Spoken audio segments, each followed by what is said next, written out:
2021 GTPC 해설 신도시 개발 문제에 대해서 살펴보도록 하겠습니다. 신도시 개발도 마찬가지로 부분 문제로서 0, 1 이렇게 두 개의 문제가 준비되어 있습니다. 0번 문제는 앞에서도 설명한 바와 같이 프린트 문만을 이용해서 문제를 해결하실 수가 있습니다. 문제 먼저 살펴보도록 하겠습니다. 신도시가 신도시 영역이 2차원 배열로 입력이 되는데 여기 보시는 바와 같이 2차원 배열 n행 n열 n행 m열입니다. n행 m열에 대해서 이렇게 각 칸들에 대해서 값들이 부여가 되는데 음수도 들어있다는 사실을 유의하셔야 됩니다. 이렇게 음수 값들도 포함을 하여 그 값들 중에 우리가 원하는 임의의 직사각형 영역을 선택을 합니다. 자, 이 직사각형 영역을 우리가 개발하고자 하는 영역이라고 할 때 그 개발하여 얻을 수 있는 예상 개발 가치라는 게 있는데요. 그 개발 가치는 각 우리가 선택한 각 칸들의 합으로 표현이 됩니다.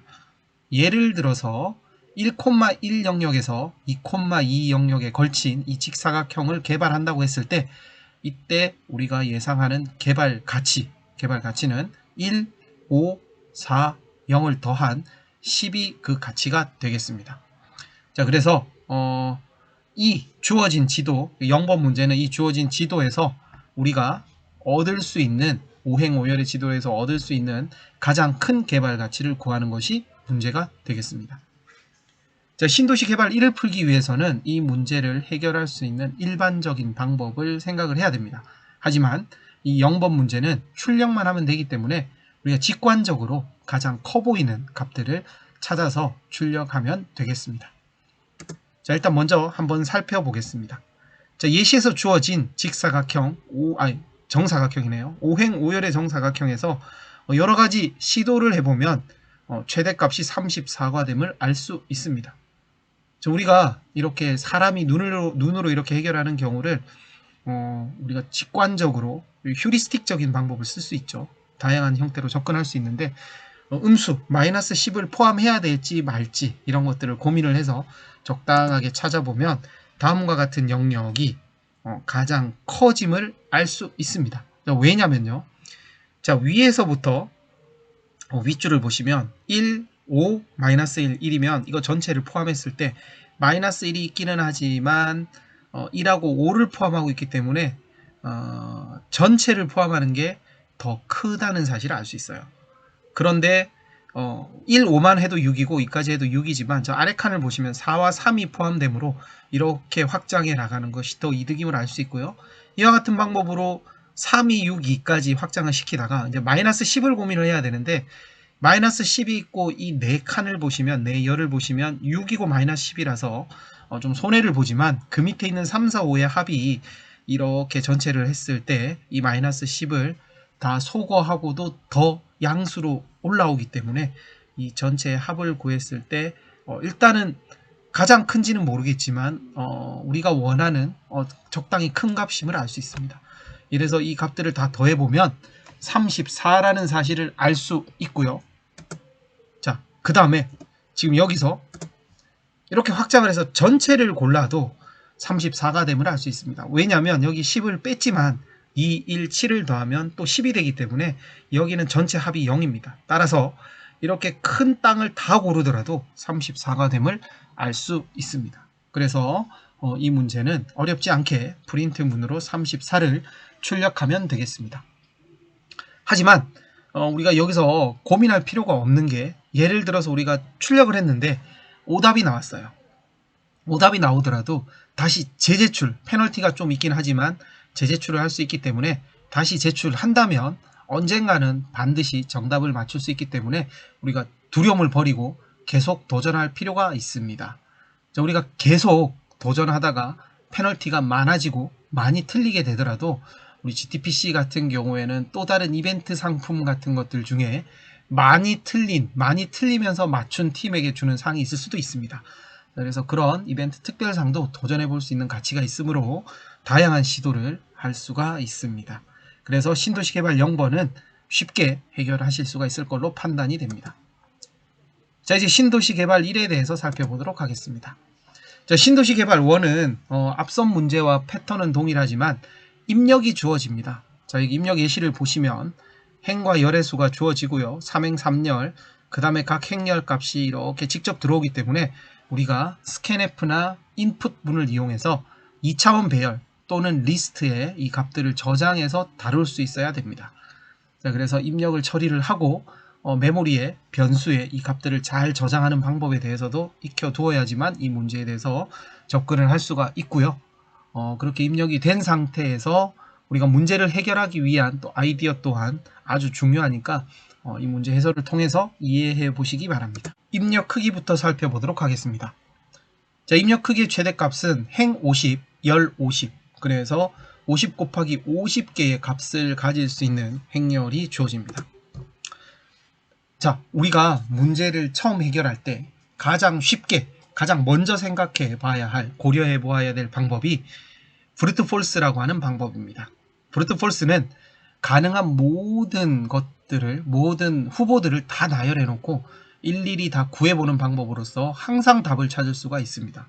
하지만 계산량이 너무 많아지면 시간이 많이 걸려서 답을 구할 수 없는 경우가 발생합니다. 자, 이 문제에서 계산량을 간단하게 대략적으로 살펴보는 방법에 대해서 익혀보도록 하겠습니다. 자, 주어진 행열이 50행 50열입니다. 자, 50행 50열인데 이 50행 50열에 직사각형 영역을 하나 설정하는 경우의 수를 세보면, 자, 일단 왼쪽 위 꼭지점을 하나 잡아야 되고 오른쪽 아래 꼭지점을 하나 잡아야 됩니다. 그래서 왼쪽 위 꼭지점은 2행 1열이고요. 오른쪽 아래 꼭지점이 3행 3열입니다. 그래서 2행 1열, 3행 3열 이거 두 개를 선정하는 행위가 바로 한 영역을 선정한다 라고 정의하겠습니다. 자, 그럼 한 영역을 선정하는 경우의 수를 엄밀하지 않고 대략적으로 계산해 보면 왼쪽 위 꼭지점이 50 곱하기 50개의 경우의 수가 가능하고요. 왜냐하면 전체 중에 하나니까요. 오른쪽 아래 꼭지점도 마찬가지로 50 곱하기 50이 되겠습니다. 자, 그래서 두 지점을 선정하는 계산량이 50의 4제곱이 되고요.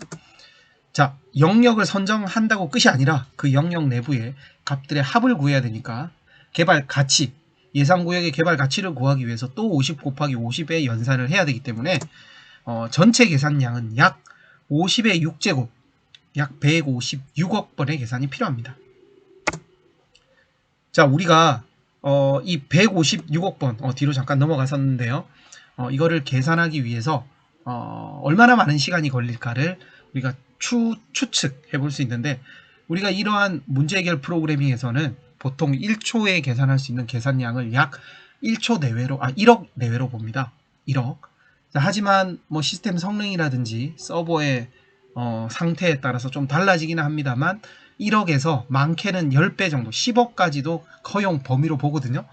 그래서 1억에서 10억 정도 사이는 1초 내에 해결 가능한 범위로 볼 수 있습니다. 하지만 156억이라는 이 수로 볼 때는 절대로 제한 시간 1초, 여기 1초라고 되어 있죠. 1초 내에 답을 찾을 수 없다라고 일단은 결론을 내릴 수가 있습니다. 자, 하지만 우리가 실제 이 값들을 계산해 보면 의외로 달라지는 경우가 있습니다. 자, 실제 아까 우리가 대략 계산으로 50이라고 잡았지만 50이라고 잡았지만 실제 우리가 하나를 잡게 되면 그 대각선점은 이 위쪽, 왼쪽이나 위쪽으로는 잡히지 않고 이 이하, 오른쪽이나 아래쪽으로만 잡힌다는 점을 이용하면 실제 50이지만 50보다 훨씬 적은 기대값을 가지게 됩니다.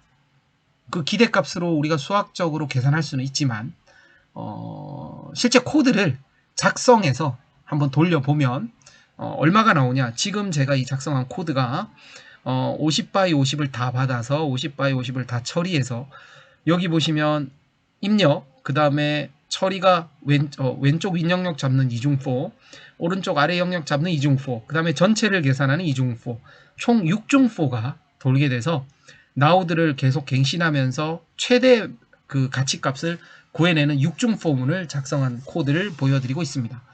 자, 이걸 계산해서 카운팅을 해보니까 약 4억 8천만 번이 나옴을 확인했습니다. 자, 우리가 엄밀하지 않게 대략 계산했을 때 100억이 넘었지만 실제로 돌려보니까 5억이 안 되는 수가 나왔습니다. 자, 이거는 출제진이 여기까지 고려했는지는 모르겠지만 이 정도면 도전해 볼만 하다라고 충분히 생각을 할 수가 있는 범위입니다. 자, 그리고 실제 GTPC에서 이 코드가 통과가 되었습니다. 작년에. 그래서 아마 출제진이 생각한 난이도는 이거보다 높았을 텐데 이 코드가 통과가 됨으로 해서 이 문제를 해결하셨던 팀이 있었습니다. 그래서 우리가 이런 챌린지를 할 때는 일단 전체를 해결하는 코드를 한 번쯤은 도전해 볼 만한 가치가 있지 않을까 이렇게 생각이 됩니다. 자, 2021에서 통과가 됐었다는 게 중요합니다. 자, 그러면 이렇게 출제진이 의도한 방법이 아닌 방법도 통과가 될 수는 있지만 실제 이 문제를 어떻게 더 효율적으로 해결할지에 대해서 살펴보도록 하겠습니다. 자, 의도한 계산량은 n4제곱입니다. 자, n4제곱이라고 하는 것은 아까 전에 전체 영역을 선정하는 데 드는 시간이었고요. 내부를 계산하는 n제곱이 빠져 있습니다. 그 말은 내부를 한 번의 계산으로 끝낼 수 있어야 된다는 얘기입니다. 네, 그렇습니다. 자, 한 번의 계산으로 끝낼 수가 있습니다. 절차는 다음과 같습니다. 자, 왼쪽 위 꼭지점을 n제곱을 이용해서 선택을 하고요. 또 다른 n제곱을 이용해서 오른쪽 아래 꼭지점을 선택할 수가 있습니다. 자, 그 다음에 세 번째 사각형 영역의 내부의 합을 구하는데 이 3번을 상당히 빠르게 해결해야 됩니다. 자, 여기서 3단계 합을 구하기를 매우 빠른 시간, 한 번에 계산할 수 있도록 전처리를 할 수 있는데요. 자, aij, i행 j열을 1행 1열부터 i행 j열까지 합으로 저장해 두면 위 배열을 이용해서 바로 계산할 수가 있습니다. 자, 예를 들면 이런 겁니다. 여기가 1인데요.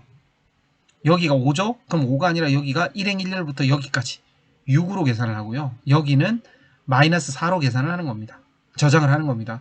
자, 여기는 이 직사각형 1행 1열에서 2행 2열까지 직사각형 영역을 합을 구해 두니까 이게 10이 저장돼야 되겠죠.